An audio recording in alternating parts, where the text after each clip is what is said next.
Hi friends, ఇలా ప్రియాంక కిచెన్కి స్వాగతం. ఇవాళ గోంగూర చికెన్ ఎలా వండుకోవాలో చూపిస్తాను. స్టవ్ ఆన్ చేసుకొని పెట్టుకున్న తర్వాత ప్యాన్ వేడిన తర్వాత నూనె వేసుకున్నాం.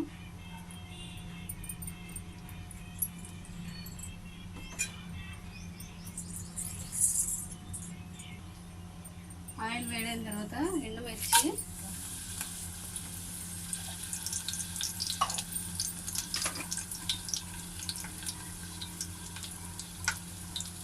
కొంచెం కరివేపాకు, పచ్చిమిరపకాయలు,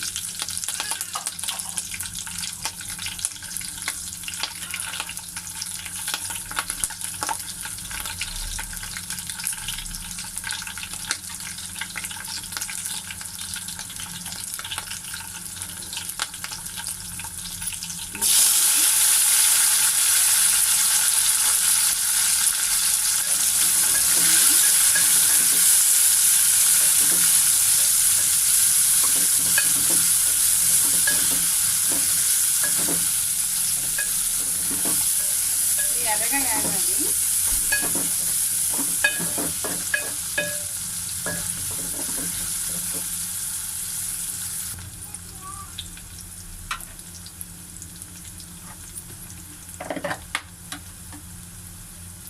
కొంచెం పసుపు వేసుకొని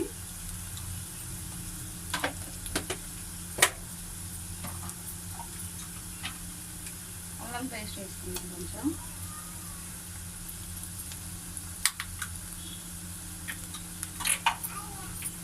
పచ్చివాసన పోయేదాకా వేసుకున్నాము.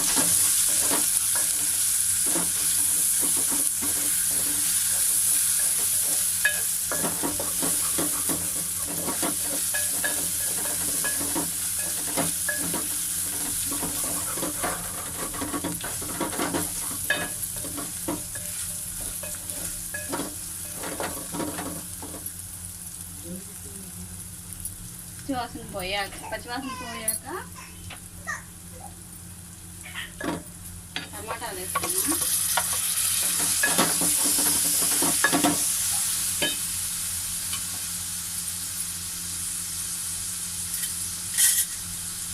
కొంచెం సాల్ట్ వేయండి టమాటాలు మగ్గడానికి. మూత పెట్టేస్తున్నాం 2 నిమిషాలు టమాటాలు మగ్గడానికి.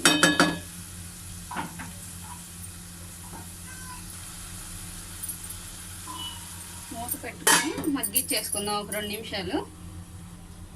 మూత తీసి ఒకసారి కలుపుకుందాం. మధ్యలో కలుపుతూ ఉన్నానండి, లేకపోతే అడిగంటిపోతుంది. టమాటాలు మగ్గిపోయినాయి కదా, ఇప్పుడు కారం కొంచెం, ధనియాల పొడి కొంచెం వేసుకొని కలిపేసుకుందాం. పచ్చివాసన పోయేదాకా వేపుకోవాలండి. కొంచెం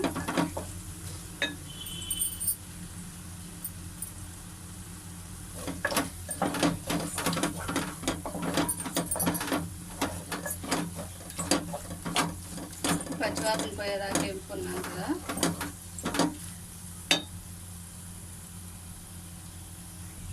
పచ్చివాసన పోయినాక గోంగూర వేసుకున్నామండి. కడిగాను నేను శుభ్రంగా.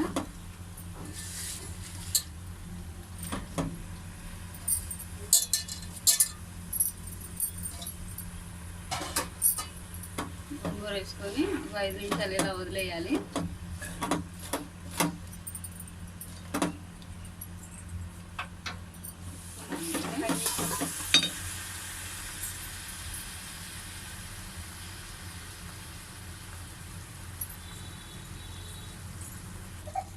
అడిగంటగా ఉంటుందండి, అడిగంటకుండా శుభ్రంగా తిప్పుకోవాలి.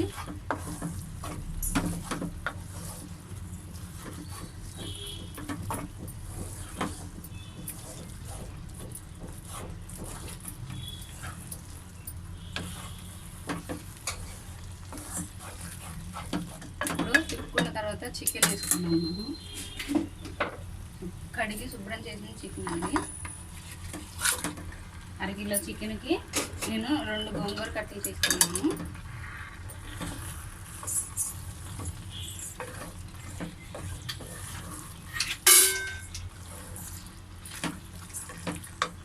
శుభ్రంగా కలిపే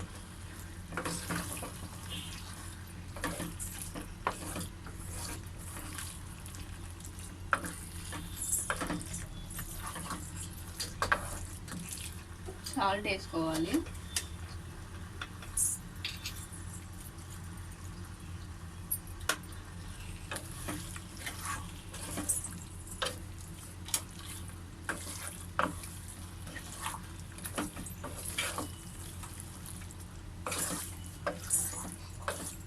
మూత పెట్టేసి ఒక 5-6 నిమిషాలు బాగా మగ్గనివ్వాలండి. చికెన్లో నీసు వాసన పోయేదాకా.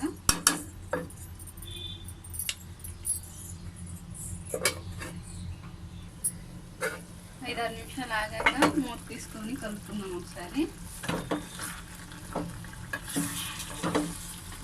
కావాలనుకున్న గరం మసాలా కూడా వేయవచ్చండి, వేసుకోవచ్చు. నేనైతే గరం మసాలా వేస్తున్నాను. ఇష్టం లేని వాళ్ళు వేసుకోవాల్సిన అవసరం లేదు. అలాగే ఈ వీడియో కనుక మీకు నచ్చినట్లయితే లైక్ కొట్టండి, షేర్ చేయండి, సబ్స్క్రైబ్ చేసుకోవడం మటుకు మర్చిపోవద్దు. అడుగంటుతుంది కాబట్టి మధ్యలో మధ్యలో కలుపుకోవాలి.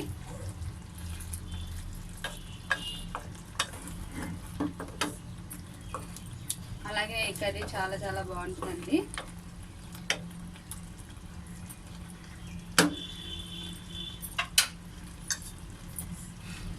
ఇంకొక 5-6 నిమిషాలు ఉడికిద్దాం దాన్ని, నీరంతా ఎగిరిపోయేదాకా. అలాగే మీకు స్పైసీగా ఉండాలనుకున్నప్పుడు ఈ స్టేజ్లోనే కొంచెం కారం వేసుకొని ఉడకబెట్టాలండి. సాల్ట్ కూడా చూసుకొని అడ్జస్ట్ చేసుకోండి. మీకు రుచికి మీరు సాల్ట్ ఎంత తింటారో అంత వేసుకోండి.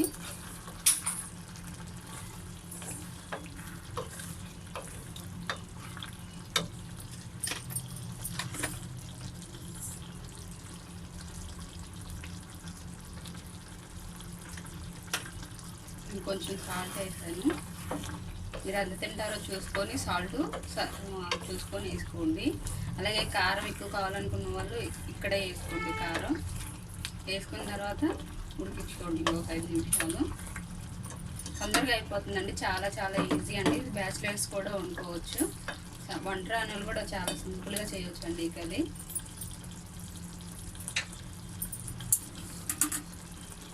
మూత పెట్టి ఒక 5-6 నిమిషాలు ఉడకనిద్దాం. నూనె అంతా పైకి వచ్చేదాకా బాగా ఉడకనివ్వాలి. నీరంతా ఇప్పి నూనె పైకి వచ్చేదాకా మూత తీసి ఒకసారి కలుపుదామండి. చూసారా ఎలా ఉంటుంది? ఇది ఉడికేటప్పుడే కమ్మటి వాసన వస్తుందండి నీళ్ళంతా. అలాగే నా సబ్స్క్రైబర్స్కి చాలా చాలా థ్యాంక్స్ అండి, ఇంత సపోర్ట్ ఇస్తున్నందుకు.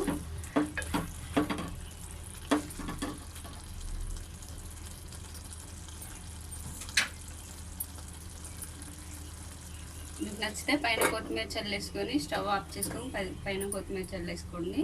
అదే ఫ్రెండ్స్, చాలా చాలా ఈజీ కర్రీ చేయడం. కానీ రాగి సంగట్లో కానీ చపాతీలో కానీ చాలా చాలా బాగుంటుంది. ఈ వీడియో కనుక మీకు నచ్చినట్టయితే లైక్ కొట్టండి, షేర్ చేయండి, సబ్స్క్రైబ్ చేసుకోవడం మటుకు మర్చిపోవద్దు ఫ్రెండ్స్. థ్యాంక్ యూ ఫ్రెండ్స్, ఇంత సపోర్ట్ ఇస్తున్నందుకు.